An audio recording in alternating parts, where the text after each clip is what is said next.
Hi everyone, I have a Bible code that I would like to share with you, and I've actually had this table for quite a while. I found it several months ago. I think it was back in May when I first found this table, and I've just kind of held off on sharing it, particularly because of the content of the matrix. It's really not that clear what this matrix has to do with an asteroid, but I do believe it has everything to do with an asteroid. It's just kind of difficult to have to explain what I think all of this means, so I've just been reluctant to share this table, but I want to go ahead and share it now because I do believe it relates to the Feast of Tabernacles. I believe it relates to the consummation of the covenant, which is what I've been talking about. I believe that's what this matrix is about.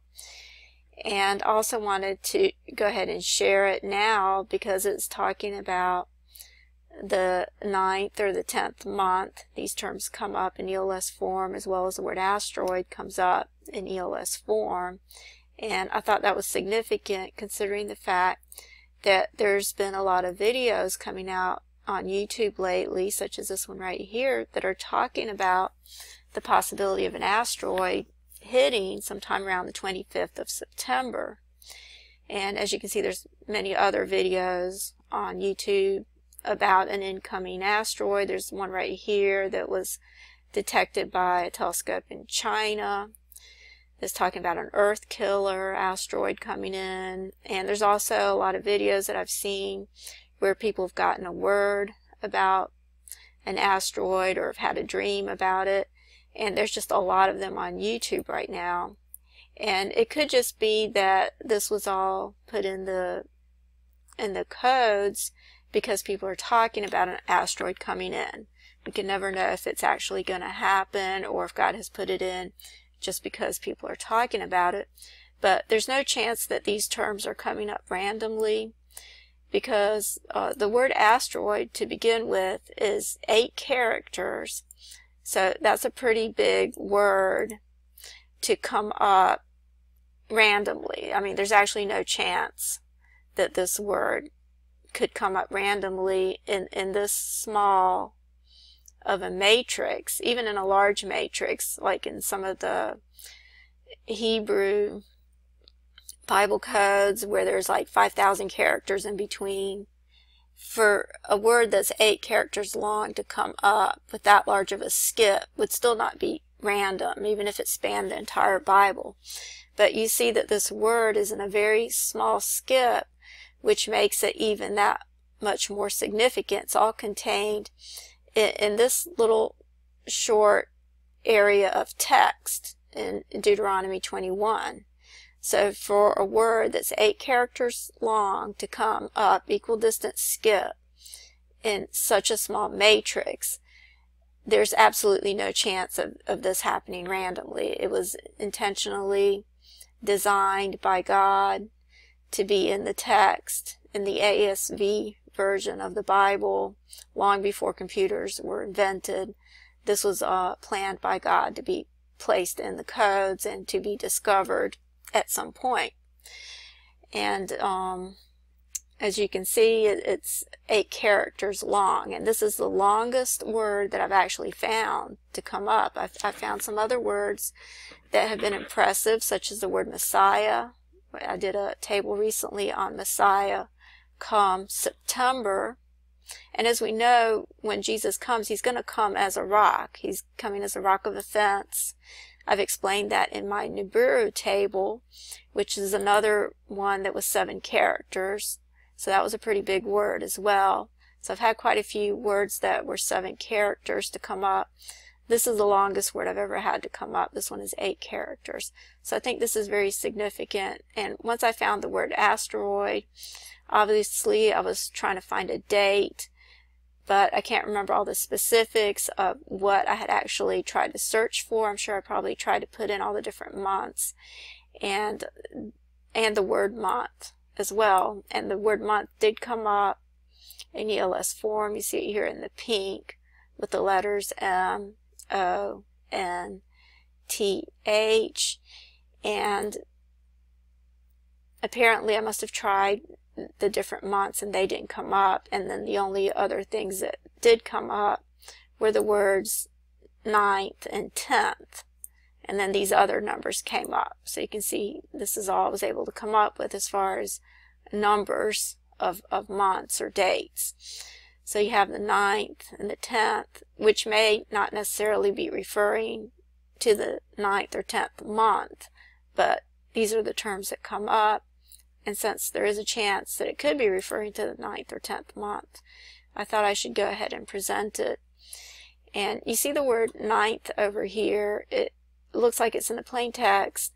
It's had to skip a 1, but it's actually created by an abacus effect.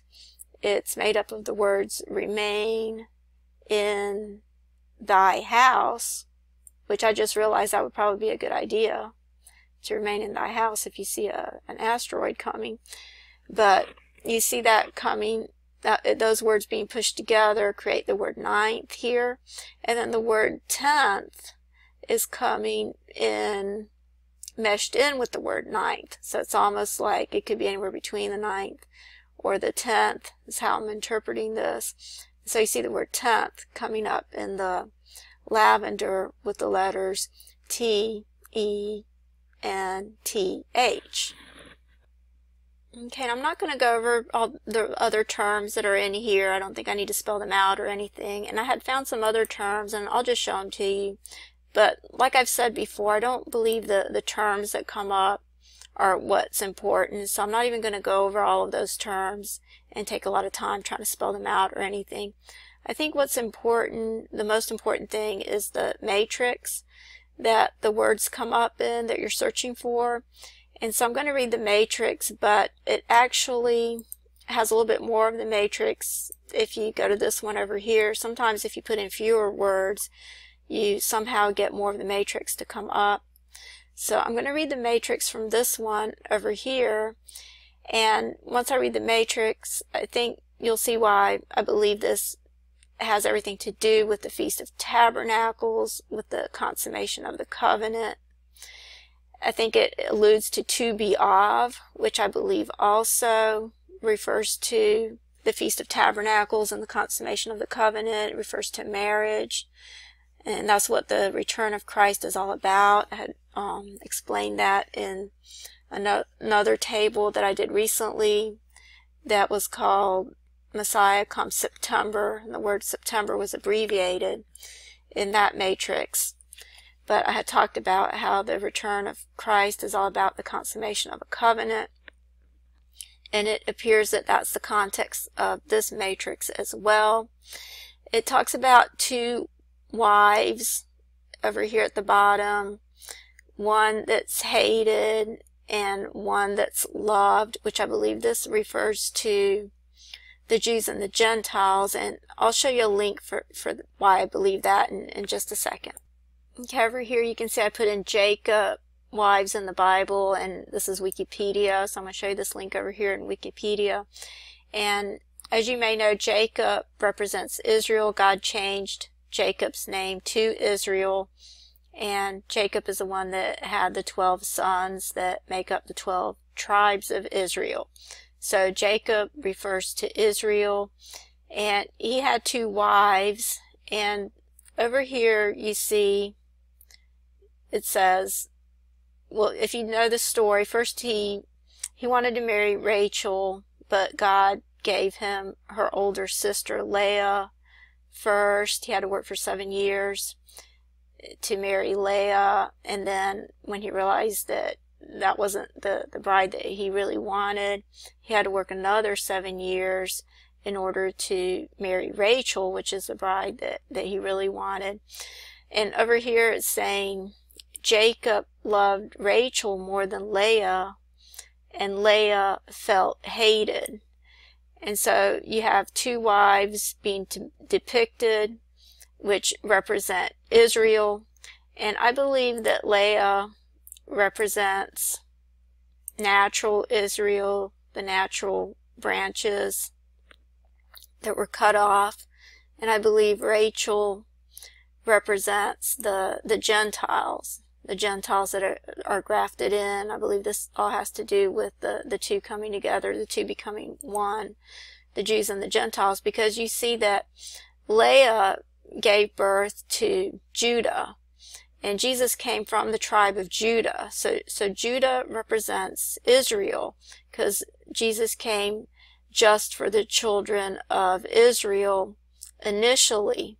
And it wasn't until after the resurrection that Jesus gave the Great Commission, to where the gospel was preached to the Gentiles and to the rest of the world.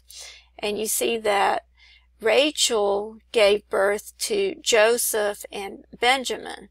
And Joseph's sons were Manasseh and Ephraim. And if you remember, I had talked about this before, how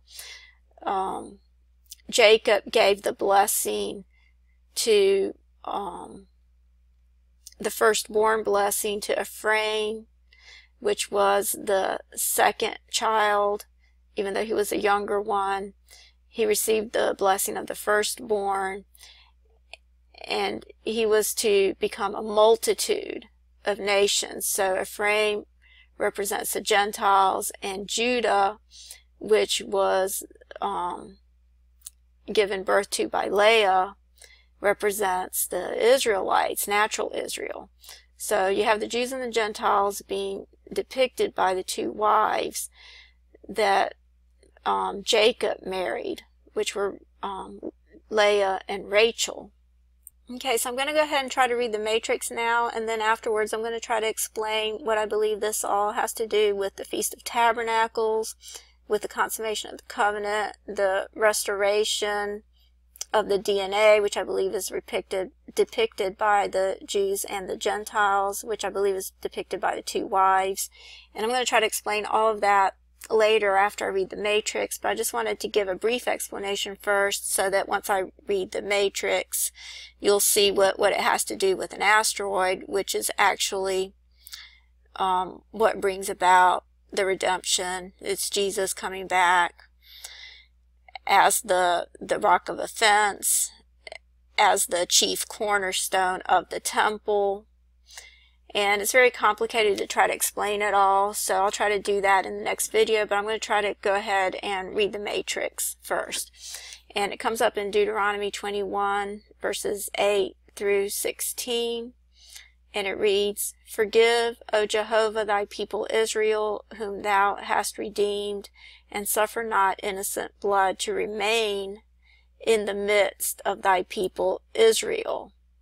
I believe this is referring to the rapture, the innocent blood not remaining in the midst of Israel. Suffer not means to not let the innocent blood remain in the midst of thy people Israel, and the blood shall be forgiven them.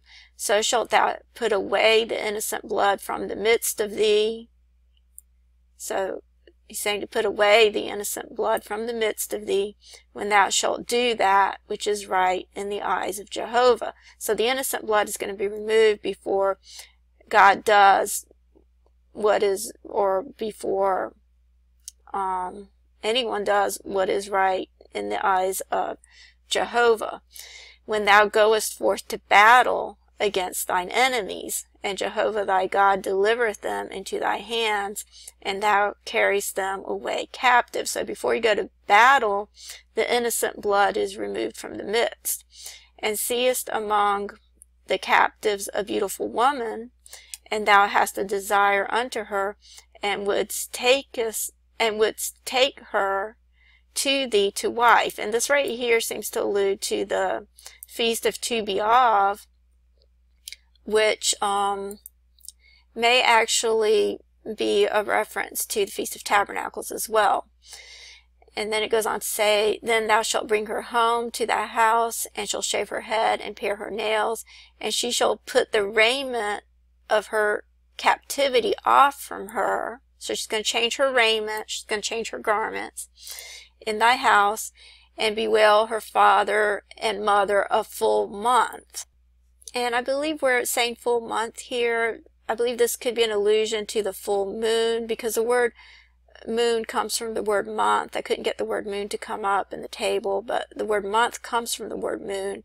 So it could be an allusion to the full moon and the Feast of Tabernacles. And I'm about out of time, so I'm going to have to continue in the next video.